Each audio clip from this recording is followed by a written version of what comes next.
여러분 안녕하십니까? 뉴스라이브 문을 엽니다. 승객이 빈 택시를 골라서 호출하는 서울시 택시 앱이 다음 달 출시됩니다.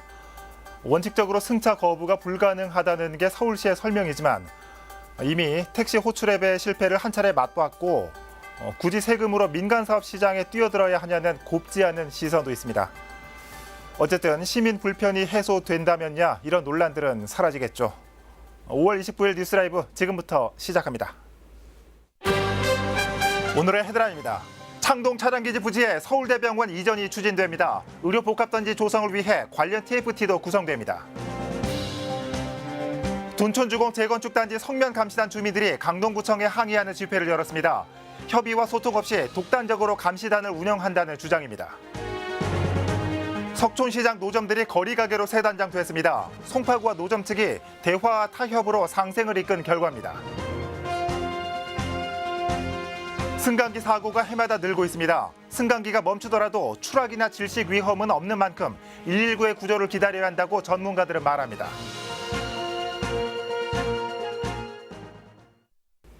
서울 동북권의 신경제 중심지가 될 것으로 기대되는 창동 차량기지 개발 사업. 최근 서울시가 서울대병원 이전을 추진하는 등 사업에 대한 관심이 높아지고 있습니다. 이와 관련한 주민토론회가 열렸는데 취재기자 연결해서 자세한 내용 들어보겠습니다. 박선아 기자. 네, 보도국입니다.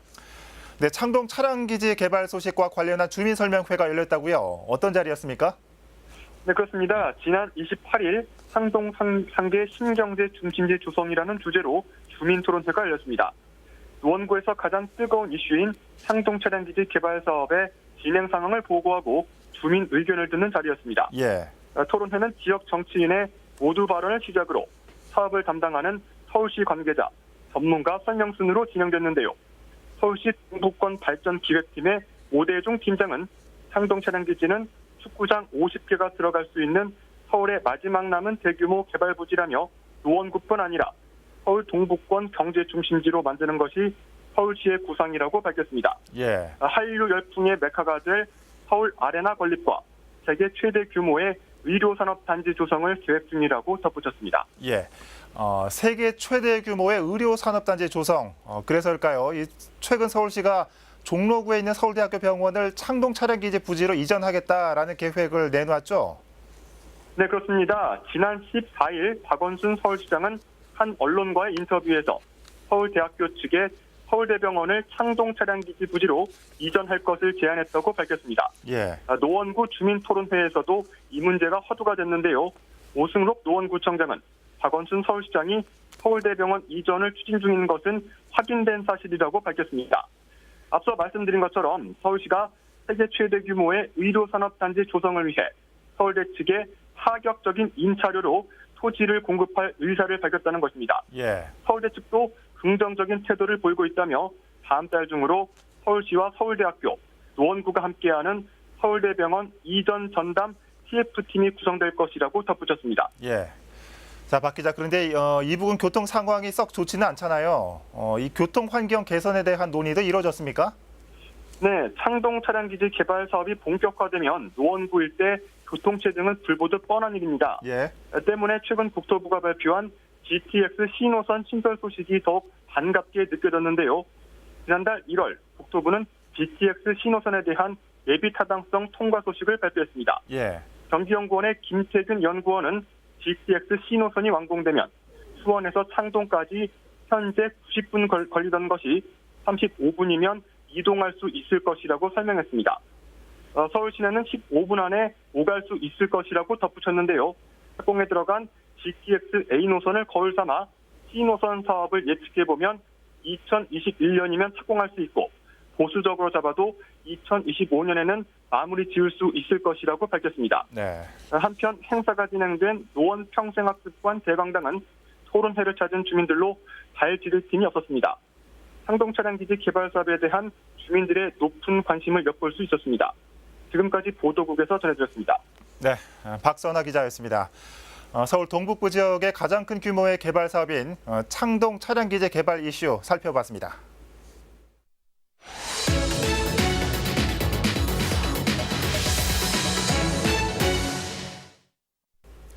둔촌 주공 아파트 재건축 현장을 둘러싼 성면 처리 문제가 좀처럼 사그라들지 않고 있습니다. 강동구가 주민이 중심이 되는 성면 감시단을 출범시킨 지 반년이 넘어가고 있지만 정작 감시단에 속한 주민들 사이에서는 반발하는 목소리가 끊이질 않고 있습니다. 급기야 지난주에는 성면 감시단 주민과 학부모들이 또다시 거리에 나섰습니다. 취재기자 연결해서 자세한 내용 들어보겠습니다. 박영찬 기자. 네, 저는 지금 강동구청 앞에 나와 있습니다. 네, 성면 감시단 주민들이 지난주 강동구청에서 집회를 가졌다고요. 이 소식 먼저 전해주시죠. 네, 지난주 24일 금요일에 강동구청 앞에서 둔촌주공 재건축 현장에서 활동하는 성면 감시단 주민들이 집회를 가졌습니다. 예. 주민들은 당초 강동구청과 주민들이 협의하에 성면 감시단을 운영하기로 했음에도 불구하고 강동구청이 독단적으로 성면 감시단을 운영하려고 해서 집회를 갖게 됐다고 이유를 설명했습니다. 네. 여기에 구청 측에서 감시단의 의견을 듣기 위해 SNS 단체 대화방을 만들었는데도 감시단 측이 제기한 민원과 질의에 아무런 답변이 없었다는 것에 분통을 터뜨리고 있습니다. 무엇보다 감시단 측 주민들은 구청이 별도의 조례까지 만들어서 성면 감시단을 만들었음에도 제대로 된 의견 청취 없이 미온적인 태도로 일관하고 있다는 것에 분통을 터뜨리고 있는 모습입니다. 예. 요약하면 강동구청과 성면 감시단 사이에 이 소통이 제대로 되지 않고 있다라는 뜻으로 들립니다. 그럼 감시단 측 주민들은 어떤 부분에서 이 강동구청이 독단적으로 행동하고 있다는 지적입니까? 네, 지금 현장에 성면 감시단 측 주민이 나와 있습니다. 예. 자리에서 함께 자세한 이야기 들어보도록 하겠습니다. 네, 안녕하십니까? 안녕하세요. 지난주에 강동구청 앞에서 집회를 가지셨습니다. 구청 측에서 감시단을 독단적으로 운영했다는 것을 이유로 드셨는데 어떤 내용인가요? 2018년에 이미 저희가 감시 활동을 한번 했었고요. 그 당시에 이제 개개인의 사정을 고려해서 합리적으로 조를 짜서 운영을 했었습니다. 이 시스템은 구청과 또 감리도 인정했던 시스템인데 갑자기 구청에서 감시단의 자율성을 박탈하고 그리고 모집 방법이나 인원을 일방적으로 통보하고요. 이런 방법들이 비현실적이라는 것을 저희가 지적했음에도 불구하고 의견이 전혀 받아들이지 않고 강행됐습니다. 네, 강동구청 측에서 이 성면 감시단 측과의 또 의견 조율을 통해서 감시 활동을 하기로 약속을 했었던 걸로 알고 있습니다. 그렇기 때문에 또 이제 SNS 단체 대화방까지도 만들었는데 여기에서 불거진 일은 또 어떤 내용인가요? 예, 지금 앞서 말씀드린 바와 같이 조 편성이나 어떤 운영 방식, 활동 시간이나 범위 이 모든 것들에 대해서 어떠한 상호 협의도 없이 요일별로 한다고 했다가 갑자기 또 3시간 만에 선착순으로 한다고 했다가 일방적으로 감시 일과 모집 인원을 그냥 통보한 상태고요. 그리고 저희가 그 이후에 질문이나 이런 확인에 대해서는 답변이 한 줄도 없었습니다. 그리고 첫 감시였는데 그 당일날 감시단에는 어떤 연락도 없이 그 공무원 3명만 그 현장에 가 있었다고 나중에 들었습니다. 지금 현재 둔촌주공 아파트 재건축 현장에서 2개 동이 이미 철거가 된 걸로 알려지고 있습니다. 근데 여기에도 문제가 있었다고 들었습니다. 네, 이게 사실 가장 큰 문제입니다. 작년에 1차 조사 누락의 경우에는 지도상의 누락이 아니라 숨겨진 성면이 아니라 저희가 다 볼 수 있는 노출된 성면, 이게 누락이 저희가 발견한 건데 업체에서 이것 때문에 3개월 영업정지 처분을 받았어요. 근데 이거를 가처분 신청이 법원에서 인용이 돼서 2차 조사를 계속 똑같은 업체가 계속했고요. 그 와중에 2월 달에 저희가 모르타를 훼손하는 부분들 때문에 잡음이 좀 있었고 그러다 보니까 업체에 대해서 불안이 있잖아요. 그래서 저희가 조사서를 살펴보게 된 건데 이 2차 조사서의 장판이 일률적으로 성면 함유량이 5%라고 되어 있었던 부분들, 이거는 사실 산업안전공단이라든지 환경공단이라든지 이런 국가 공인공단에서 시료 분석한 20%에서 30% 너무 현격한 차이잖아요. 그러니까 이거는 오차 범위로 볼 수 없는 수준이고, 또 저희가 보다 보니까 이번에 불거진 거는 2차 조사서에 주방이나 거실에 성면이 있을 확률이 굉장히 높은데 시료 채취가 제대로 되지 않고 그 이유가 정확하게 적혀져 있지 않는 케이스를 상당수 많이 발견했습니다. 특히 1차 조사서에는 분명히 성면이 거실에 있다라고 되어 있었는데 2차 조사서에는 정말 어떠한 이유도 없이 시료 채취도 없이 그냥 무성면으로 탈바꿈한 그런 경우도 있었습니다. 그 문건이 있다고요? 지금 네. 한번 보여주시겠어요? 이미 철거된 207동, 208동, 지금 오늘은 206동이 지금 철거가 되고 있는데 이것은 207동 505와 506호입니다. 지금 이게 여기 특이한 케이스라서 몰탈 위, 그러니까 시멘트 위 장판을 또 한번 시료 채취를 해야 되고 그리고 장판 아래, 시멘트 아래를 또 시료 채취를 했어야 되는데 505, 506호 모두 다 그 시멘트 위는 시료 채취를 거실이나 주방이나 하지 않았습니다. 이런 케이스가 굉장히 많아서 조사서에 문제가 분명히 있는 그런 상황이고 법적으로도 시료 채취를 꼭 해야 된다는 법과 규칙이 있는데 조사서를 분명히 고용노동부에서 좀 더 면밀하게 검토를 해야 됨에도 불구하고 전혀 이런 부분에 대해 저희가 이의 제기를 했지만 확인이 없이 성면 해체가 이루어졌고 이미 두 동이 철거가 됐고 오늘도 한 동이 철거가 되고 있는 상황입니다. 지금 강동구청이 가장 시급하게 해결해야 할 사안은 무엇이라고 생각하시나요? 사실 감시단이라는 게 생긴 이유가 감리를 100% 믿을 수 없기 때문에 감리와 함께 더블 체크하기 위해서 생긴 게 이 감시단이라는 겁니다. 이미 사례가 과천과 강명에서 성공적으로 잔재물 조사를 한 같이 그런 한 예도 있는데요. 강동구청장은 이미 또 작년 8월에 구청장 그 공약 사항을 내부 문건으로 정리한 곳에도 잔재물 조사 확인을 한다라고 분명히 되어 있었고 저희가 받은 그 위촉장에도 이런 전반적인 그런 구체적으로 적혀 있지는 않았지만 전반적으로 확인할 수 있다라고 되어 있는데 지금 와서 법적인 사항이 아니라고 하는 건 설득력이 없고요. 현장에 대한 신뢰를 찾기 위해서라도 감시단이 감리와 잔재물 조사를 할 때 동행을 하는 것이 꼭 필요하다고 봅니다. 네, 오늘 말씀 감사합니다. 네. 예. 네. 네. 자, 박영찬 기자, 얘기를 들어보니까 이 성면 관리에 대한 주민들의 불신이 여전한 것 같습니다. 이 강동구청은 이 성면 감시단 주민들의 주장에 대해서 어떤 입장을 보이고 있죠? 네, 강동구청은 이 성면 감시단 주민들이 요구하는 성면 잔재물 조사 사항에 대해서는 들어주기 어렵다는 입장입니다. 예. 관련 활동을 보장할 법적인 근거가 없다는 것이 그 이유입니다. 또한 성면 재조사가 진행될 경우에 사업 지연에 따른 금융 비용 증가를 우려하는 재건축 조합원 주민들의 반발도 무시할 수 없는 부분이라고 이야기하고 있습니다. 네. 현재 둔촌주공 아파트는 12,000세대를 분양을 하는 것을 목표로 공사가 진행 중에 있습니다. 그 규모만큼이나 이 아파트 단지가 강동구 지역사회에서 어떤 영향력을 지녀왔는지 예상해보는 것은 그리 어렵지 않은 일일 것이라고 생각이 됩니다. 네.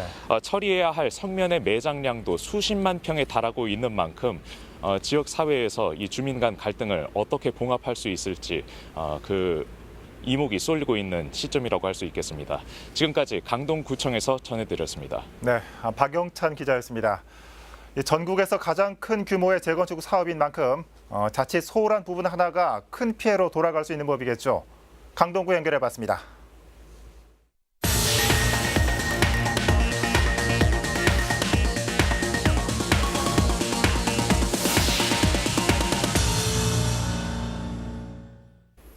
성북구 장위 전통시장이 전통시장 연계형 도시재생사업 후보지로 선정됐습니다. 재개발로 인해 반토막이 난 장위시장이 본래의 모습을 되찾을지 관심이 쏠리고 있습니다. 보도에 이승준 기자입니다. 성북 장위 전통시장이 전통시장 연계형 도시재생사업 후보지로 선정됐습니다. 현재 장위시장은 재개발로 인해 반토막이 난 상황. 나머지 절반이 남았지만 반쪽짜리 시장을 걱정하는 우려의 목소리가 커지자 성북구가 전통시장 연계형 도시재생 사업에 뛰어든 겁니다. 전체 113개 정도의 점포 중에서 58개가 장위 19개에 편입이 돼서 철거를 앞두고 있는 상황입니다. 남아있는 장위 11구역 쪽에 전통시장을 좀 더 활성화시키고 또 아울러서 11구역 해제된 11구역에 배후 주거지에 대한 도시재생의 필요성을 같이 연계해서 시장과 배후 주거지에 대한 재생을 아우러서 할 수 있는 이 사업을 추진하게 됐습니다. 성북구는 장위시장의 본래의 모습을 되찾고 인근 골목 상권까지 활성화할 계획입니다. 뉴타운 사업 해제구역인 장위 11구역에 재개발이 진행되는 장위 10구역에 위치한 철거 예정 점포들을 옮기고 인근 골목 상권도 함께 통합 개발할 계획을 세웠습니다.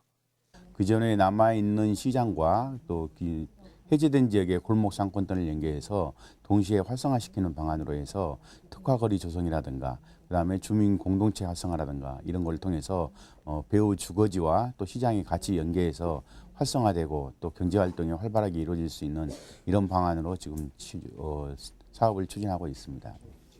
이에 따라 성북구는 주민과 상인으로 이뤄진 공동체를 형성해 주민들과 시장 상인들을 연계하고 자치구의 추진 의지를 피력해 도시재생 사업의 성공 가능성을 서울시에 평가받을 계획입니다. 이 같은 도시재생 사업 추진에 대해 장시장 상인들은 긍정적인 반응을 보이고 있습니다.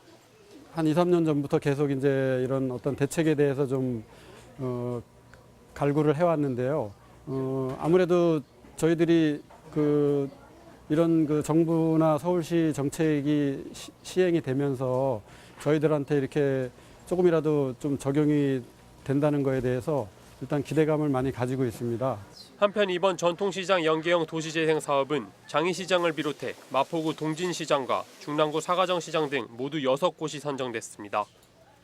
올해 연말에는 사업 가능성 심사를 통해 최종 사업지 2곳을 선정할 예정입니다. 딜라이브 서울 경기 케이블 TV 이승준입니다. 국내 승강기 설치 대수는 지난해 12월 말 기준으로 68만 대를 넘어섰습니다. 초고층 건물이 늘면서 승강기 대수 역시 빠르게 늘고 있고 이에 따른 안전사고도 비례하고 있습니다. 전문가들은 승강기 고장 시 무리한 탈출은 오히려 2차 사고로 이어질 수 있다는 입장입니다. 이재영 기자입니다. 승강기 고장으로 119 구조대가 출동한 건수입니다. 지난해에만 27,584건으로 3년 전 대비 34.7% 증가했습니다. 민관이 함께 승강기 사고 대응 합동 훈련에 나선 이유입니다. 전문가는 엘리베이터에 갇히더라도 추락이나 질식 위험은 없다고 설명했습니다. 다만 승강장 문을 직접 열고 갇힌 승객을 구조하는 행위는 2차 사고로 이어질 수 있기 때문에 전문 구출 교육을 받은 인력이 아니면 하지 말아야 한다고 강조했습니다. 문을 여는 순간 그 앞에가 허공일 수도 있고 또 문을 열고 탈출을 시도하다가 또 사고 난 사례들이 몇 번 있습니다. 119에서 구출이 올 때까지 좀 차분히 기다리시면 되고요. 승객이 탑승한 승강기가 정전으로 운행을 멈춘 상황을 가정한 사고 대응 훈련도 진행됐습니다. 탑승자가 비상통화 버튼을 눌러 도움을 요청하자 방제실 직원이 승강기 고유번호 7자리와 사고 상황을 파악하고 119 구조대와 엘리베이터 유지 관리업체에 상황을 전달합니다. 출동한 구조대는 부상자를 인근 병원으로 이송하고 유지 관리업체는 승강기를 점검합니다. 승강기 사고 발생에 따른 일련의 절차입니다. 사고 대응 훈련도 중요하지만 사고 예방이 더 중요합니다. 2년마다 실시하는 내용을 더 내실화시켜서 발전시켜 나가고 관리 주체도 많이 늘리고 참가할 수 있도록 하겠습니다. 이날 전문가는 승강기에 노후된 부품을 제때 교체하고 점검을 일상화하는 노력이 필요하다고 당부했습니다. 용산구는 앞으로 승강기 사고 예방을 위해 정기 점검 등을 진행할 계획입니다. 딜라이브 서울 경기 케이블 TV 이재용입니다. 송파 헬리오시티 재건축으로 철거 갈등을 빚던 석촌시장 노점들이 거리가게로 재단장돼 얼마 전부터 운영에 들어갔습니다. 지자체와 민간이 대화와 타협으로 이끈 성과라는 점에서 의미가 깊습니다. 보도에 태윤영 기자입니다. 아파트 단지 인근 도로가에 수선집과 분식점 등 깔끔한 외관의 작은 가게들이 줄지어 들어섰습니다. 송파 헬리오시티 재건축이 막빠지던 지난 2017년 말 재건축 단지와 인접한 석촌시장 노점 140여 개가 일제히 철거되고 거리가게로 정비된 겁니다. 거리가게로 새롭게 문을 연 철거 노점들은 인근 근린공원 주변 200m 구간을 따라 조성됐습니다. 한편으로는 구에서나 저희로서나 이건 꼭 해야 되겠다 그런 신념들이 있어서 일단 정리가 깨끗하게 됐죠. 여기가 아마 거리가게로 정비되기까지의 과정은 순탄치 않았습니다. 재건축에 따라 노점 철거가 불가피했지만 생계를 주장하는 노점상들의 반발이 빗발쳤고 시위와 청원으로까지 이어졌습니다. 하지만 3년여간의 대화 끝에 송파구와 노점 측은 합의를 이끌어냈습니다. 재산조회를 거쳐 전체 147개 노점 가운데 116개 점포가 생계형 거리가게로 허용됐고 그중에서도 협약을 통해 최종적으로 47개의 거리가게가 선정됐습니다. 무엇보다 도시 재개발 속 대화와 타협으로 상생의 기틀을 만들었다는 점에서 의미가 깊습니다. 여기가 그 도로 포장이라든지 책 박물관, 이 굴림공원 때문에 철거할 수밖에 없었지만 그래도 이분들을 설득을 해서 모든 사람 한 분도 다치지 않고 이렇게 송파구 주민이라는 생각을 가지고 접근을 했고요. 송파구는 거리가게별 관리 대장을 작성해 관리를 강화하는 한편 거리가게 조성이 생계대책의 일환인 만큼 폐업 이후에는 신규 입점을 제한해 순차적으로 거리가게 수를 줄여갈 방침입니다. 딜라이브 서울 경기 케이블 TV 태인영입니다. 광진구의회가 24일간의 일정으로 226회 정례회에 돌입했습니다. 이번 정례회에서는 2018년 세입세출 결산 검사를 비롯해 행정사무감사와 구정질문 등이 진행됩니다. 또 중곡 빗물 펌프장과 자양 유수지 복합시설 공사장 등을 방문해 현장 점검을 시행합니다. 구체적으로 보면 이달 말까지 공사장 현장 점검 등을 끝내고 다음 달 3일부터 11일까지 행정사무감사를 진행합니다. 6월 17일과 19일에는 구정질문과 답변이 이어집니다. 이번 정례회는 같은 달 20일 행정사무감사 결과 보고서를 채택하고 상정 안건 등을 의결한 뒤 폐회됩니다. 서울시가 그동안 유명무실했던 임산부 전용 주차구역을 오는 8월부터 본격적으로 시행합니다. 서울시의회 정진철 의원에 따르면 임산부 전용 주차구역 설치에 관한 조례안이 개정될 예정이며 이에 따라 여성 우선 주차구역과 임산부 전용 주차구역을 별도로 지정할 계획입니다. 또 임산부가 탑승한 차임을 알 수 있는 표지를 발급해 임산부 구역 운영의 실효성을 높이기로 했습니다.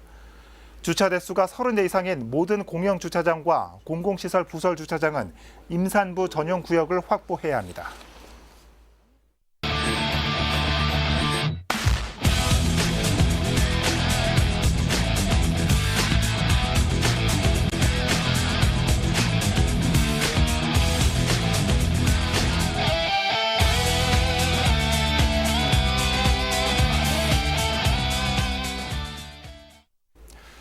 어제 오랜만에 극장에 갔더니 여기저기 무인화 시스템이 갖춰졌더군요. 티켓 교환부터 팝콘 구매, 주차권 정산까지 이른바 키오스크라고 부르는 화면 앞에서 기계와 소통하고 있자니 문득 이 일을 하던 직원들은 다 어디 갔을까 하는 생각이 들었습니다. 디지털라이징, 4차 산업혁명, 어느덧 일상생활의 모습을 빠르게 변화시키고 있었습니다. 뉴스라이브 마칩니다. 시청해주셔서 고맙습니다.